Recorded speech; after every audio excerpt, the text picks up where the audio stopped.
Joseph Muscat jibqa' siket dwar l-aħbar li żvela l-programm Sors Informati li l-Assistent Kummissarju Ian Abdilla se jkun is-Sitt Kummissarju tal-Pulizija f'dawn l-aħħar 5 snin.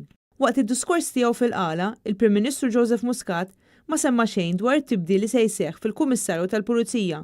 Anzi, lanqas qatt ma semma lill-Kummissarju tal-Pulizija Lawrence Cutajar. Dan minkejja li l-istorja ddominat din il-ġimgħa wara li ġie żvelat li ta' Kastilja qed iħejju biex jappuntaw is-Sitt Kummissarju tal-Pulizija u dan f'temp ta' 5 snin biss kemm ilu Prim Ministru Joseph Muscat. L-Assistent Kummissarju Ian Abdilla imexxi s-sezzjoni kontra l-krimini ekonomiċi u l-frodi.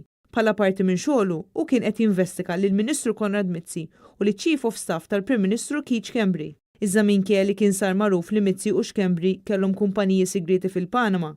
L-Assistent Kummissarju Abdilla ma ressaq lil ħadd il-qorti u ma ħa l-ebda azzjoni fil-konfront tagħhom. Fil-programm Sors Informati kien żvelat kif la darba Lawrence Cutajar m'għadux kredibbli, Kastilja tefet ħarsita fuq Ian Abdilla biex imexxi l-korp tal-Pulizija. U appena din l-informazzjoni kienet żvelata, f'Kastilja nħoloq kajos għax ħadd ma stenna l-informazzjoni sensittiva bħal din tkun żvelata fuq net television.